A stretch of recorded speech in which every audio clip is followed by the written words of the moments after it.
তো আমি যেটা বুঝি যে আমাদের দেশের মানুষ তাহলে বুঝে কিভাবে আমাদের লোকদেরকে। হুম আপনি একটু আগে একটা কথা বলছিলেন যে আসলে আমাদের ব্যবহার, হুম আমাদের প্র্যাকটিস দেখে আমাদেরকে আসলে মানুষেরা চিহ্নিত করে। হুম মির্জা ফখরুল ইসলাম আলমগীর নিজেদেরকে লিবারেল ডেমোক্রেট বলতে চেয়েছেন, বলতে চেয়েছেন যে তারা আসলে উদার গণতান্ত্রিক একটা সংগঠন। তারা যদি ক্ষমতায় যায় তাহলে দেশে একটা গণতন্ত্র, উদার গণতান্ত্রিক ব্যবস্থা প্রতিষ্ঠিত হবে। আর ওনাদের বিপরীতে জামাতে ইসলামী কিংবা ওই জোট যদি ক্ষমতায় যায় তাহলে উগ্র ডানপন্থী বা কি বলছে আমি ভুলে গেলাম, হুম। যে উগ্র একটা শক্তির কাছে যাবে। এটার মধ্যে দক্ষিণপন্থী। আংশিক সত্যের অংশ আছে, কিন্তু দুর্ভাগ্য হচ্ছে যে এই সত্যের অংশটাই হচ্ছে সমস্যা। হুম পূর্ণ সত্য অথবা পূর্ণ মিথ্যার একটা সুযোগ, মানে এটাকে আপনি আসলে ইয়ে করতে পারেন আর কি, হুম আলাদা করতে পারেন। কিন্তু যখন সত্যের সাথে আংশিক মিথ্যা থাকে কিংবা মিথ্যার সাথে আংশিক সত্য থাকে তখন আসলে মানুষ বিভ্রান্ত হয়।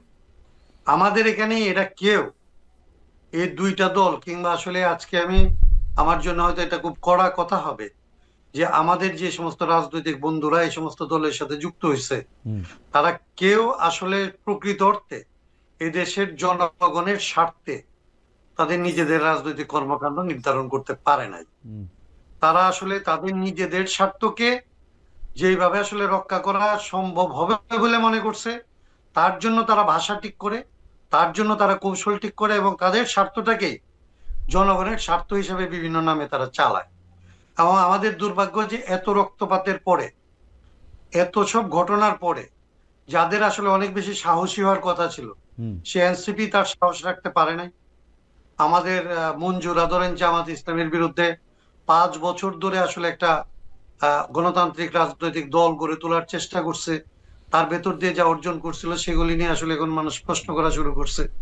এইগুলি আসলে মঞ্জুর কি ক্ষতি হলো আমি এইভাবে দেখি না, বা আমাদের রাজনৈতিক নেতাদের কি ক্ষতি হলো আমি এইভাবে দেখি না। আমি দেখি যে বাংলাদেশের মানুষের, এই 18 কোটি মানুষের কিন্তু তার মুক্তির জন্য আসলে যে পথটা এখানে আসলে কিন্তু আসল স্পষ্ট কবে হওয়া দরকার কিন্তু ছিল, আসল কবে এইটাও তো সেই আসলে জায়গাতে সত্যি আমরা কথা। আসলে দাঁড় করাতে পারি। এইটাও তো আসলে সত্যি কথা যে মঞ্জু ভাইরা যখন এককভাবে দল করতেছে আমরাই বা কতটা, আপনি আপনার কথাও বললেন যে আসলেই আমরা কতটা, আমরা তো তেলা মাথায় তেল দিতেই পছন্দ করি। হ্যাঁ, মানে এটাই আমাদের কালচারের মধ্যে এটা আছে, আমি তো এটা অস্বীকার করি না। আমরা কিন্তু আমি যখন রাজনীতি করতে আসছি, আপনি তো রাজনীতি করতে আসেন না, আপনি একটা সাংবাদিকতার জায়গায় নিচ্ছেন। হুম হুম আমি যখন রাজনীতি করতে আসছি এরকম হুম একটা দেশে, হুম হুম আমি তো আসলে এটা ধরেই নিচ্ছি যে আমাকে তো আসলে একটা কঠিনকে ভালোবেসেই তো আমি এখানে আসছি। আমি যদি আশা করি যে বিএনপির মতো আসলে একটা সুবিধাজনক, এবং বিএনপিও তো ধরেন গত 17 বছর সুবিধাজনক অবস্থায় ছিল না, তা আমি যদি আশা করি বিএনপির চাইতে একটা সুবিধাজনক জায়গায় আমি থাকবো এবং তারপরে আমি এই দেশের মানুষের স্বার্থ রক্ষা করব এবং এটা হয়ে যাবে, মানুষ এতটাই শিক্ষিত হয়েছে, মানুষ এতটাই হুম। সভ্য হয়েছে, তাইলে আমার তো রাজনীতি করার প্রয়োজন ছিল না আসলে। ওকে। আমি তো স্যাটিসফাইড থাকতাম ওই সোসাইটি নিয়ে। আমি ওই সোসাইটিতে আসলে নাটক লিখতাম, আমি ওই সোসাইটিতে হয়তো গান লিখতাম, আমি হয়তো বাচ্চাদের সাথে আসলে নিরাপদ জীবন না যাপন করার জন্য সময় কাটাতাম। না, আমি কিন্তু তো এটা নিতে বাধ্য হই যখন আমি দেখছি যে আসলে আমার দেশের মানুষের আসলে নিরাপত্তা নাই। 18 কোটি মানুষের নিরাপত্তা নাই যে দেশে, সেই দেশে তো আমি মনে করছি আমার নিরাপত্তাকে বিঘ্নিত করে হলেও সেটাকে আসলে রক্ষা করার পথ তৈরি করতে হবে। ওকে। কাইম ভাই, আপনাকে ধন্যবাদ। আমি মানে মেঘে মেঘে অনেকখানি বেলা পার হয়ে গেছে, আমি শেষ প্রশ্নটা করি মঞ্জু ভাইকে, কায়ুম ভাইয়ের জন্য আমার অন্য প্রশ্ন। আহ, মঞ্জু ভাই, গতকাল চট্টগ্রামে মানে জঙ্গল সেলিমপুরে অভিযানে গিয়ে হামলায় র্যাব কর্মকর্তা নিহত হয়েছেন। জাতীয় নির্বাচনের তফসিলের পরে ভোটও ঘনিয়ে আসছে, সার্বিক নিরাপত্তা পরিস্থিতি সরকারের নিয়ন্ত্রণে কতটা আছে আসলে? কারণ আমরা জানি যে হয়তো শেষ পর্যন্ত যেগুলি বড় শহর বা বড় শহরে বা কেন্দ্রের কাছাকাছি জায়গায় হয়তো কিছু না হলেও সাধারণ মানুষ বাংলাদেশে যারা একটু দূরে দূরে থাকেন, বড় শহর থেকে একটু দূরে থাকেন, তারা কিন্তু একটু আশঙ্কা করতেছেন। মঞ্জু ভাই, কি মনে করেন এটা আসলে নিরাপত্তা পরিস্থিতি কতটা? না, এটা নিরাপত্তা পরিস্থিতি খুবই ভঙ্গুর, খুবই দুর্বল।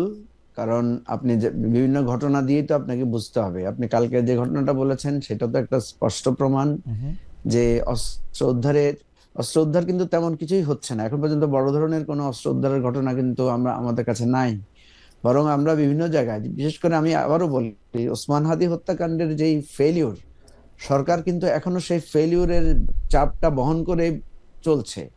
দেখেন, এখনো মানে আমি আশঙ্কা করি যে নির্বাচনের তফসিল ঘোষণার সাথে সাথে যে থ্রেটটা সরকারের উপরে এসেছে, যে তারা একজন প্রার্থীর মৃত্যুকে ঠেকাতে পারে নাই, হত্যাকাণ্ডকে ঠেকাতে পারে নাই, এরপর তার খুনিদেরকে গ্রেফতার করতে পারে নাই, খুনিরা নির্বিঘ্নে রাষ্ট্র থেকে পালিয়ে গেছে, এখন পর্যন্ত সরকারের গোয়েন্দা বিভাগ আমাদেরকে জানাতে পারছে না যে খুনিরা কোথায় অবস্থান করছে এবং খুনের মোটিভটা কি ছিল, কারা এখানে ফান্ডিং করেছে, এটার মানে মূল লক্ষ্যটা কি ছিল।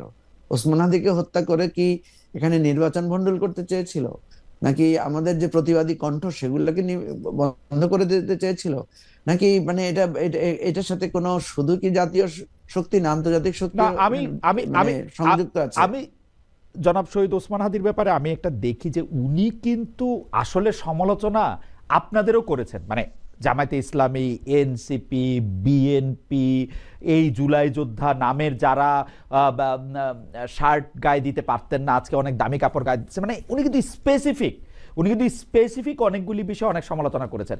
কিন্তু ঘটনা হচ্ছে যে আমরা যখন দেখি যে এমনকি এই শহীদ ওসমান হাদির মৃত্যুটাকেও আসলে ক্যাশ করার চেষ্টা করা হচ্ছে, সেইটাও কিন্তু আমার কাছে খুব একটা মানে মানে খুবই অরুচিকর এবং খুব অনুচিত কাজ মনে হয়।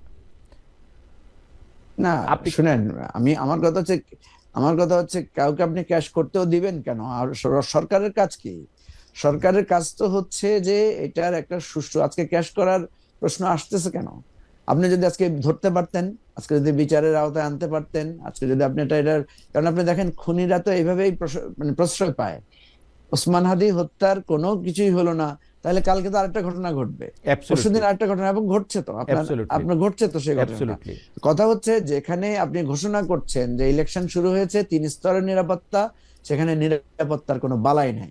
এখনো আমি আশঙ্কা করি নির্বাচনের যখন প্রচারণা শুরু হবে পরশুদিন থেকে, বিভিন্ন ভাবে কিন্তু নানা ধরনের সন্ত্রাসবাদী ঘটনা ঘটবে। আপনাকে তো আমি উল্লেখ করেছি, আমাদের দলের সেক্রেটারি ফুয়াদকে যখন তার একটা বক্তব্যের জন্য সেখানে বিএনপির লোকেরা নানাভাবে ঘেরাও করেছে, আপনি কি দেখেছেন সেখানে কারোর বিরুদ্ধে কোনো মামলা হয়েছে বা কাউকে গ্রেফতার করতে পেরেছে? কাউকে করা হয় নাই।